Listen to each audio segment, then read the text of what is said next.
Hello and welcome back to the How to Fitness podcast with me, Michael Ujoa. And me, Kate Lyman. And today we are doing a Q&A episode. So Kate, this was your plan, this episode. So I'm going to let you describe kind of what your thought process is behind us, doing a kind of get to know the host, you know? Yeah, I thought it'd be fun to do a little get to know you. So our second most listened to episode is our get to know the host. I think it was our first ever episode back in season 1. And then we kind of did a get to know you in season 2 when you and I were in Valencia together. We recorded live together. And now it feels like maybe let's do it again. You know, every once in a while, okay, you get questions that are like, you have a podcast? All the time. And I get questions like, hey, do you do nutrition coaching? Yeah, I get those as well. Like, yep, I do. I literally talk about it every day, but thank you for paying attention. That is my full-time job. But, you know, not everyone knows all the things. So I figured let's do a fun little, get to know you. It's early February that we're recording, so it's kind of also the beginning of the new year. It still feels like that at least. So, I don't know, that was my thought. Make it fun. Are we like older and wiser now? Is this like your thought process behind this as well? Are we now? I'm more tired. Yeah, true. Yeah. With great tiredness comes more knowledge. That's the saying, right?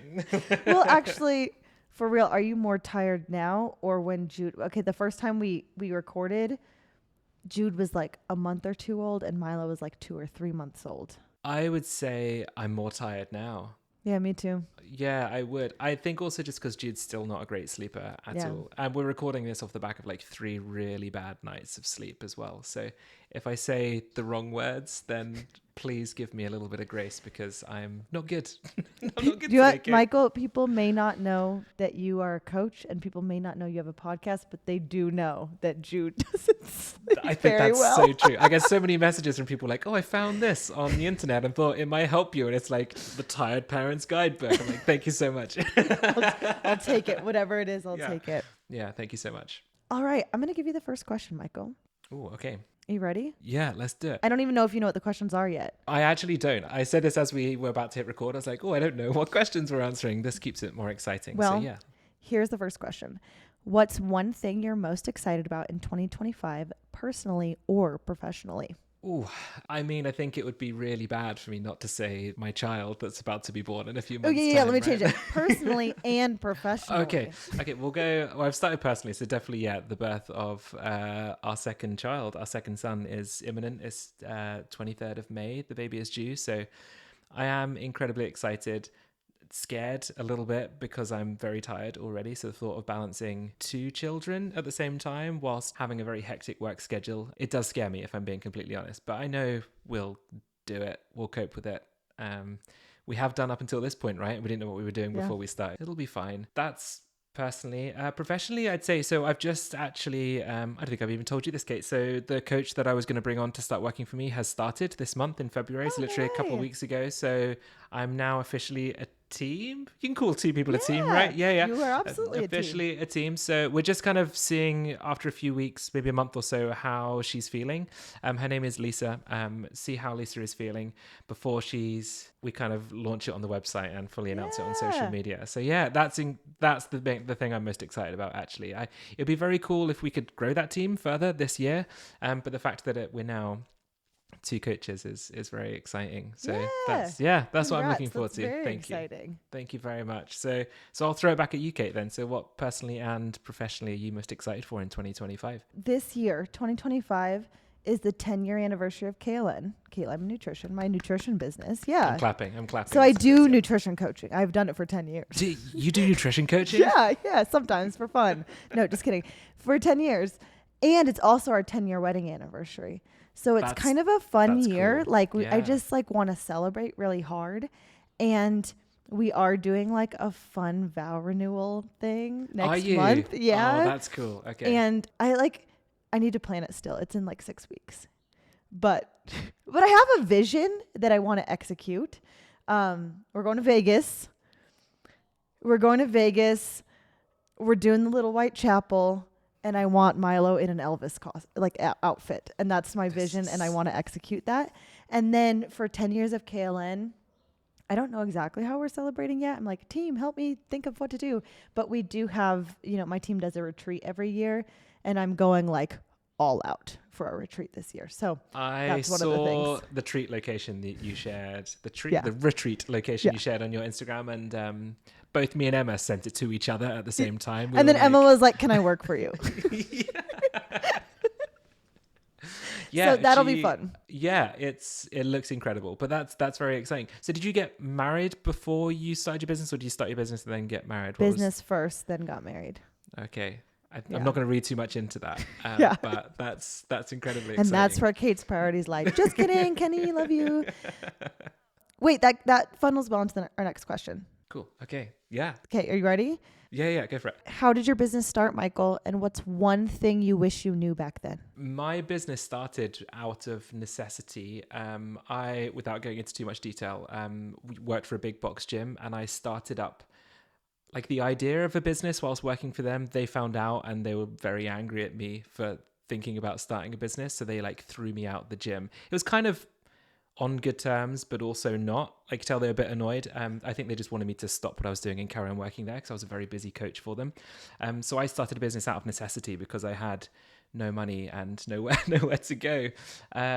So that's how I started my business. I don't recommend doing it that way, just FYI to anyone listening. I've not really done anything the normal way ever in life, I don't think. That's how my business started.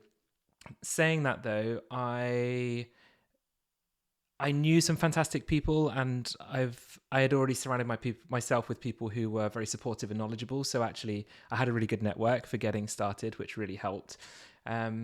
But yeah, that's how I started my business. What was the follow up of that question? Sorry. What's one thing you wish you knew back then? The having to start a business when you had no money is a really bad idea. I mean, Yeah. is it a bad idea? Because you've done really well. Yeah, I have done, but it could have gone really not well because I was working just like cash in hand jobs, like working building sites and stuff like that, just to make a bit of money to eat. And I didn't have any like family to support or anything like that at the time. So it felt doable. It wasn't relaxing, but it was doable. But it could have not worked out. And then I would have been quite deep in some credit card debt.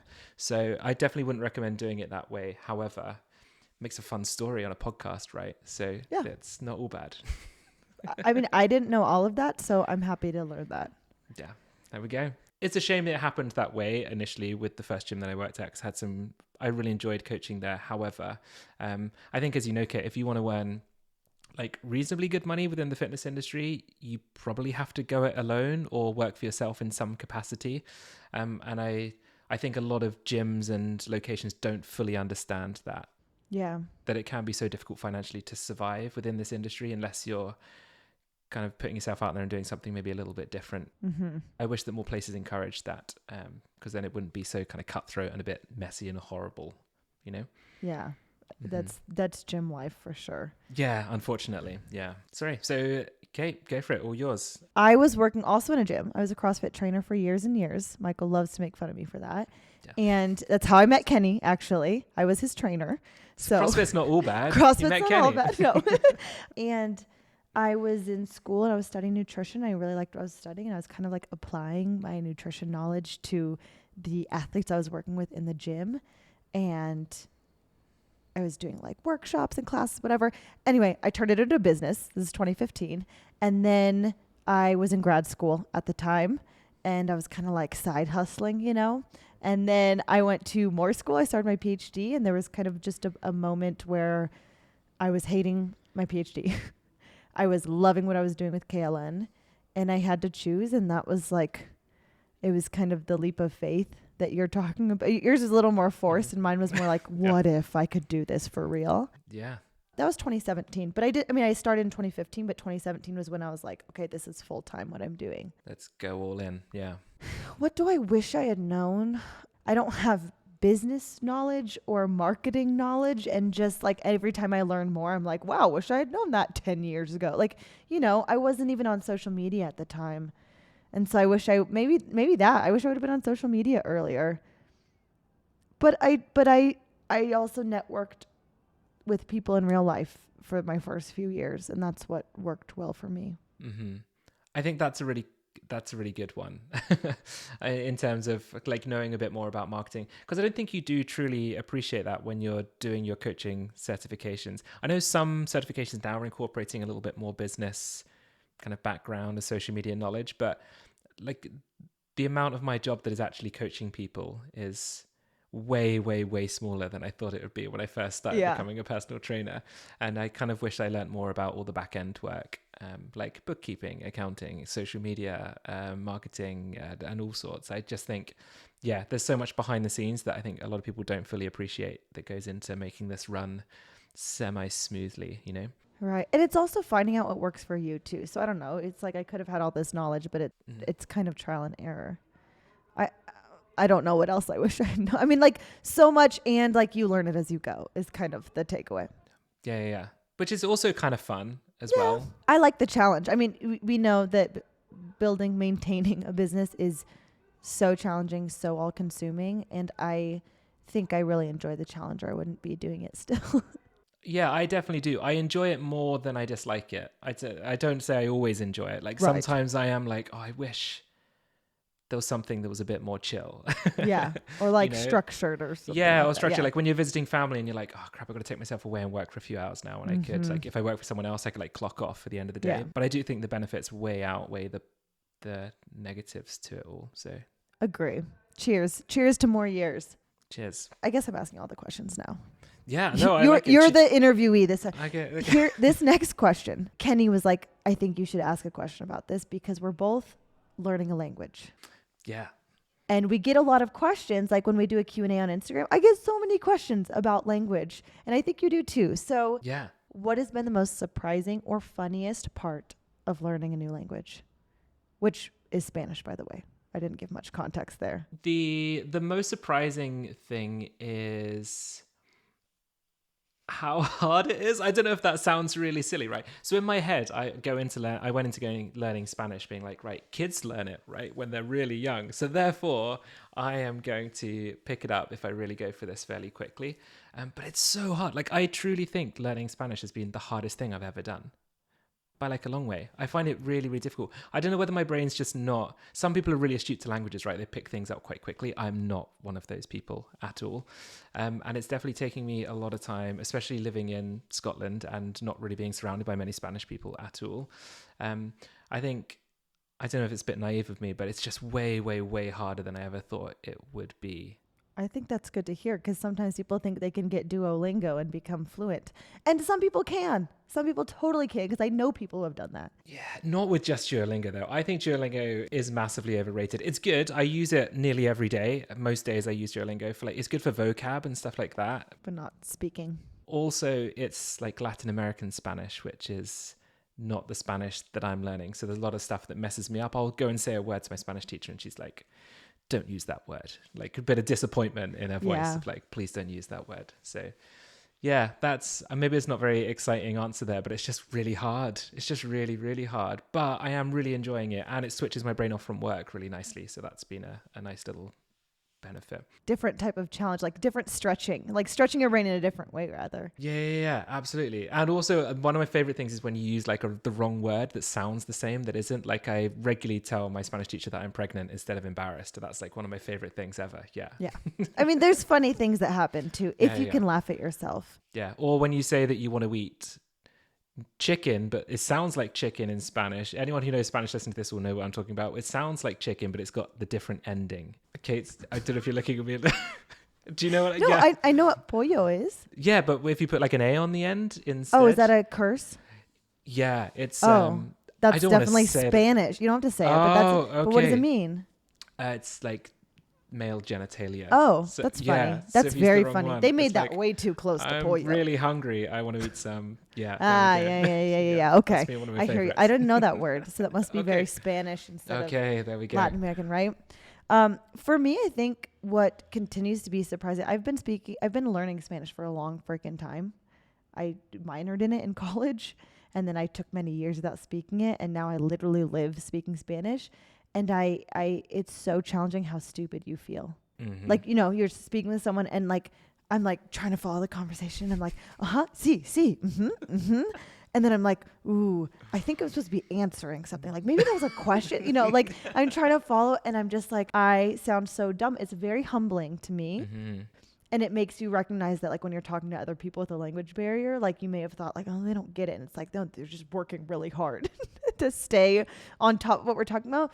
And to your point, it's very easy for children. And Milo, my kid, has started to correct us. Has he really? He is 2. And the other day I said cosquillos, which is tickles, but it's cosquillas. And he went, cosquillas. Like he's like, no, like I got the ending wrong. And he's corrected me on an That's article so too, good. like a la or an L.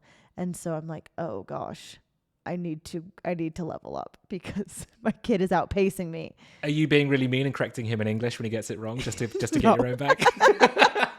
But I guess I'll start doing that. I think you should. Yeah, just to level the playing field. That's so incredible. That's so cool that he's picking it up. That's It's great. really cool. I'm like, ooh, Mhm. you're going to be resentful of this one day when you're like, oh, my parents are so stupid. But right now it's really helpful because all he had to do is correct me once on cosquillas. And I'm like, oh, I've got it now.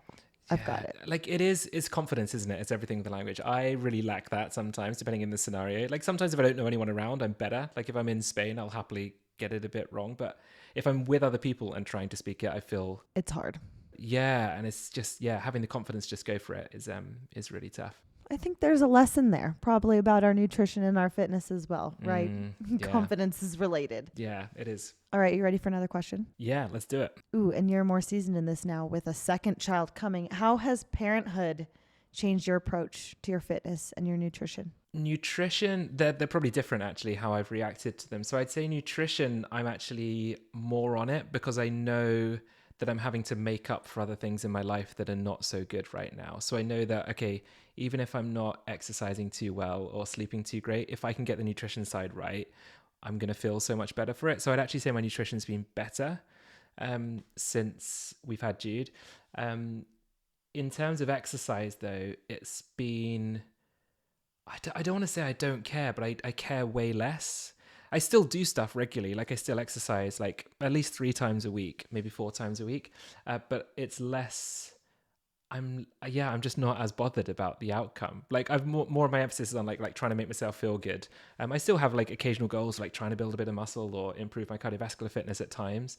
But I definitely would say that it feels a bit less important than it did before. Which I think might surprise some people seeing as I work as a personal trainer. But yeah, like I still have goals that I want to achieve, but I'm a bit more laid back about it now. Like it's just not as important That's as all the nice. other stuff going on. Yeah. And maybe it'll change eventually, but that's where Yeah, you're at maybe right it now. will. Yeah. Yeah, maybe it will. That is surprising to hear. I think people will feel like, oh, okay. Good to know. Yeah, I don't know whether that's like a good or bad thing. I don't think it's either, but it's just, yeah, the way maybe it's just like the way that I'm dealing with it internally where I can't have things as organized and as balanced as it used to be. Maybe this is like the way my brain's like, this is cool. We'll get through it and we'll come around maybe one day. Optimistic. Yeah, I think so. So I feel a little opposite of you where, okay, so I mean, anyone who's listened for a long time or a while, you know, I've had like some serious birth injury. So my movement has been super limited the last 2 years post having Milo. I can't run, iffy on walking a long ways, can't lift how I want, etc. But I feel far more resolved to do what I can do. And I'm like, I make it happen. Like 5 days a week, I'm working out and I'm not really not doing that. Like I'm not allowing that not to happen. Yeah. I think it's like, cause it's like one thing keeping me sane because I've had definitely dips where I fall into like, oh, I can't be doing what I want to do. Like nothing matters. And I get, that's really depressing to me, not feeling capable in my body because I was running ultra marathons prior to having a kid. I was racing my mountain bike. I was doing all this stuff. Right. So I've become far more resolved in like at 1 p.m. every day, I stop and do something, even if it's like not what I want to be doing or whatever. Nutrition, I've found a little more challenging because prior to Milo, and I guess up until his first year of life, Kenny and I just kind of ate separately. Like we like different things and we like different amounts of things. And I like less meat and he likes more meat and blah, blah, blah. And now we're like really trying to have like a family dinner and, you know, eat together and like make sure it's what everyone wants, but also what the toddler will eat. And I feel like a lot of that falls on me or I take that on at least. And that's been hard. Like Kenny and Milo want to eat pasta all the time, and I want to eat like not pasta, like something else. And so that's been hard, but it's if I'm not super, super stressed, which I would say this year so far have been, then it can be fun because it feels like a little bit of problem solving. But lately I've been working like up until almost like dinner or bedtime or whatever. And it's just like stressful and I'm not enjoying it. And that's kind of hard. Yeah, that is hard. I think your work this year has been crazy. I think every time I speak to you now, Kate, you're like, yeah, I'm working late as well. And that does have a massive knock-on impact, doesn't it? Our food times have definitely shifted a little bit since due to, because we do the same, like we try and have the meal all together before he goes to bed. So we're eating like a really weirdly early dinner before he goes The early down. dinner's hard too Yeah. because dinner here in Mexico is like 8. I want my kid asleep at 8. So we're doing like 6:30. And it's like, doesn't feel right. I don't know. Yeah, because then you're hungry again before you go to bed. You're Yes, like, exactly. Do I eat again? I don't know. Yeah. Yeah. So that's been challenging. And also, like, I don't know if you feel this way, but sometimes you're like, okay, kid, here's your pasta and ketchup. Like, just eat something so you can go to bed. It's like, yeah, I'm trying to make this like nice thing. Jude's the same. He loves pasta though. Anything with pasta and he'll just like eat it. Yeah. And I'm like, okay, I'm trying to like give you variety and blah, blah. And then I'm like, oh my gosh, just eat your pasta and dip it in ketchup like a disgusting little toddler. So you can go to bed. Yeah. Okay. Ooh, I'm excited about this question. I haven't thought about it yet. Michael, last question for you. I'm very interested to hear your answer. What is one non-fitness, non-nutrition, non-work related thing you're super into right now? I would say two things. Music. I've massively got back into music again. Ooh, fun. So I don't know if I mentioned, I used to play guitar a lot when I was younger, and it used to be my stress relief thing. Like when I was at university, when I was studying, and that the guitar was the only thing that would turn my brain off. So I really got into that back then. I'm slowly coming around to it again. I've been picking up my acoustic guitar a little bit, which has been really fun.